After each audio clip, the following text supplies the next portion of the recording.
Vou contextualizar aqui rapidamente, né, o pensamento de Rousseau e Montesquieu, né, na França, pensamento que é na França, onde tem as particularidades da França pré-revolucionária, né, nenhum deles são contemporâneos do processo revolucionário. Rousseau morreu um ano antes da queda da Bastilha, né, e Montesquieu um pouco bem antes. Né. Então, veja, eles são contemporâneos daquilo que se denominou, que é conhecido aí nos livros de história, que é conhecido na filosofia como iluminismo, que é um pensamento característico, né, das fases pré-revolucionárias aqui, principalmente na França. Né. O objetivo e os interesses desses chamados iluministas, né, era explicar e tentar justificar, idealizar uma nova ordem que a gente poderia dizer estava se despontando no horizonte histórico, dado a crise profunda do absolutismo. Não é? Então, esse pensamento iluminista, esse conjunto de pensadores, de elaboração teórica, de pesquisa científica que se chamou iluminismo, ele era uma crítica radical e violenta ao absolutismo. Não é? E, claro, por extensão, pelo fato da França ser um dos expoentes da defesa dos interesses do Vaticano, Espanha e a França, né, eram defensores dos dogmas religiosos católicos romanos. E claro que isso por quê? Porque esses dogmas religiosos católicos romanos justificavam o absolutismo pelo fato de dizer que a origem era divina, a origem do reis. Né? O objetivo desse conjunto de pensadores, né, era combater o absolutismo, por extensão a Igreja Romana, né, desenvolver, né, e se contrapor aos pensamentos filosóficos, religiosos, teológicos existentes então, né, e as justificativas econômicas e políticas, e desenvolver novas elaborações teóricas. É um momento de grande evolução intelectual, de grande movimentação popular, né? É um momento muito interessante ao estudar a história da França, esse momento pré-revolucionário, que vai ter aqui esse acúmulo de contradições, de luta em diferentes níveis econômicos, sociais, políticos, de classes, entre frações de classes. Né? É um momento muito rico, né? Vai deflagrar na Revolução Francesa, que tem como ponto de partida 1789, com a invasão e a tomada da Bastilha, a destruição da Bastilha, que era uma prisão, símbolo. Né? Então, neste momento, há uma grande produção, grande, intensa produção filosófica diversificada. Né? Setores do clero elaboram, né? E é interessante aqui alguns membros do clero ser crítico ao absolutismo, né? Pensadores da nobreza, principalmente da nobreza togada, né? Pensadores que já vão pensar e elaborar conforme os interesses e a visão da burguesia, que já é o desenvolvimento do comércio, da formação do mercado mundial, né, e da expansão do comércio, da existência de colônias, e de uma pequena burguesia. Eu coloquei aqui a pequena burguesia e pequena burguesia, porque no processo revolucionário na França, né, esses setores da pequena burguesia, principalmente aqui associados aos profissionais liberais, né, vão assumir o controle do processo revolucionário, que são os jacobinos, cuja expressão mais conhecida aí é o Robespierre, o Marat, Saint-Just, que eram seguidores do Rousseau, não é? Que vai desempenhar um papel muito importante na Revolução Francesa, segundo alguns autores, que inclusive é justamente nesse período do governo dos jacobinos, que a burguesia chama o período do terror, é que o processo revolucionário na França é salvo e continua, né, inviabiliza o retorno ao absolutismo. Né? Tem um papel muito interessante e importante nisso. Né? Ao mesmo tempo, né, é uma negação e combate ao cristianismo romano. Né? E é interessante observar aqui que no caso da França, pelo absolutismo, pela imposição da religião oficial ser a cristã católica romana, né, pequenas influências das ideias de reforma protestante na França, nesse período, porque inclusive era muito perseguido, né? Eram perseguidos violentamente, não é? E a França foi, juntamente com a Espanha, o baluarte da defesa dos interesses do Vaticano, ou seja, do cristianismo romano, nesse processo, não é?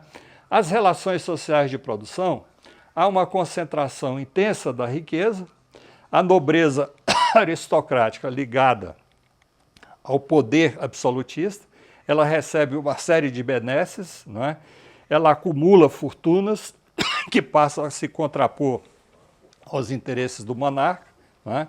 E também a nobreza togada e a burguesia, não é? Então esses interesses diferenciados, que vai do indivíduo, que ao defender seus interesses associa com os interesses de outros indivíduos e que passa a ter interesses mais evidentes como interesses de classes, né?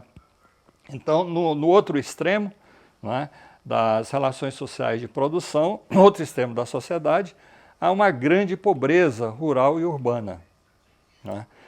Porque é ocasionado pelas crises climáticas, pelos cercamentos de terra, pela superexploração do trabalho do campesinato, que tem que arcar com os custos pesadíssimos das guerras, dos confrontos na qual a França estava envolvida nesse momento, não é?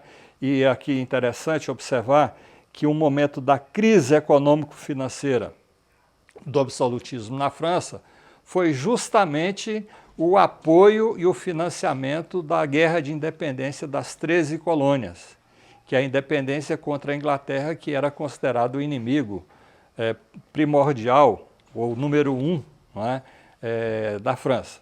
Então esse momento aqui de apoio, né, às guerras de independência vai causar um aprofundamento da crise.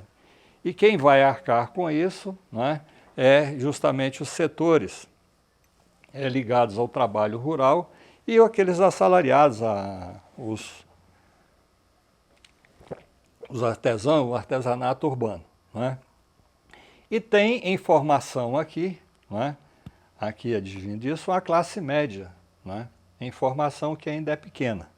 Mas, chamando a atenção novamente, essa pequena burguesia, essa classe média urbana em formação, vai ter um papel importantíssimo no processo revolucionário na França, né, na Revolução Francesa, que é o período dos jacobinos, né. As relações de classe política, ideológicas, religiosas, entrelaçam interesses individuais, de grupos, que chegam a interesses de classes diferentes que se confrontam, não é?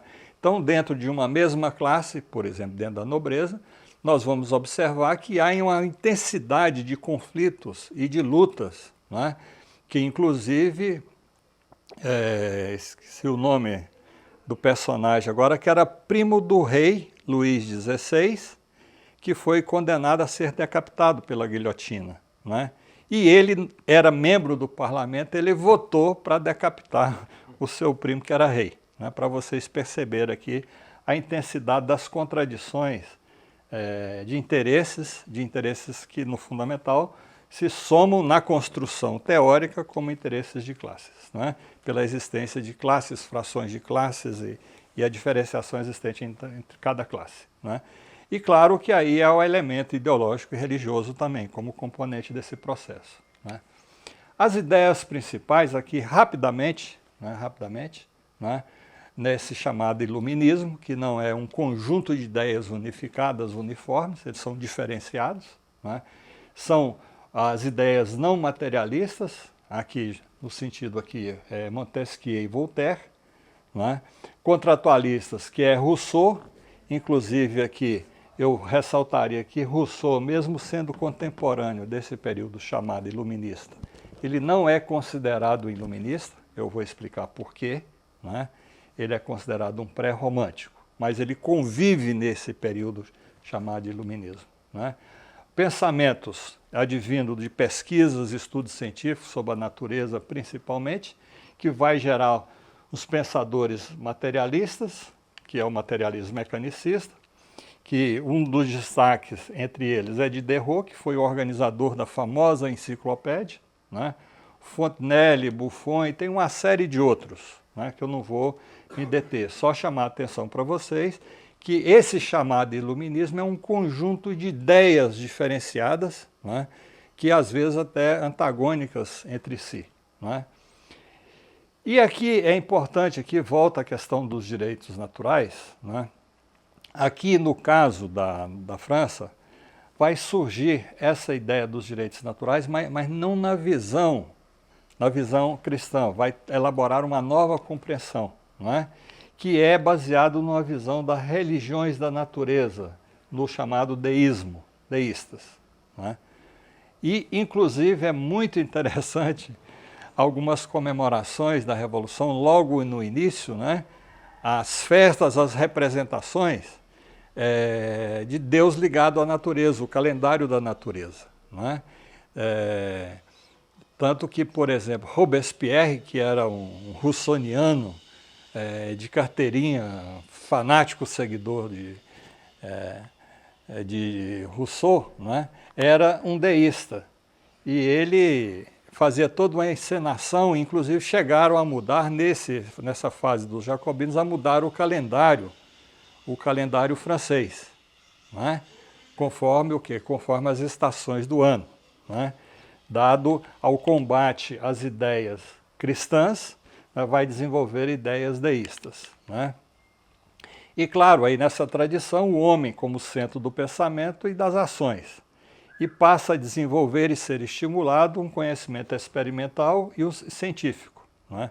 Aqui, só para registrar, eu gostaria de chamar a atenção de vocês para o papel que desempenha a maçonaria, né, que ela se coloca contra o absolutismo, né, e envolve vários personagens desse processo pré-revolucionário e revolucionário, seja na Inglaterra e também na França, né, e naquilo que se caracterizou como boemia literária.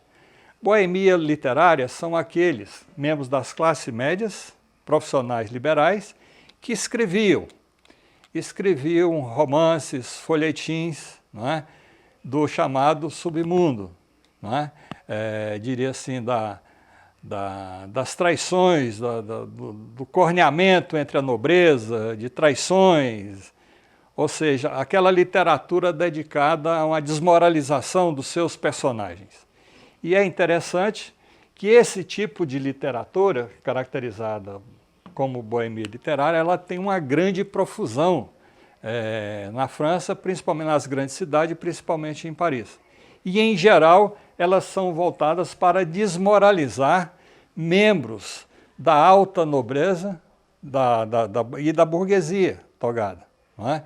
Então, ela é uma literatura para desmoralizar os governantes, para desmoralizar aqueles que detinham poder. E que vai jogar um papel importante, porque ela vai se transformando em senso comum. Não é? Então, ser nobre, ser rico, vai se transformando em sinônimo de ser corrupto, de ser devasso, etc, etc. E isso chega a nós até hoje, né? Esse tipo de literatura. E aqui é interessante que ele joga um papel muito importante nesse momento.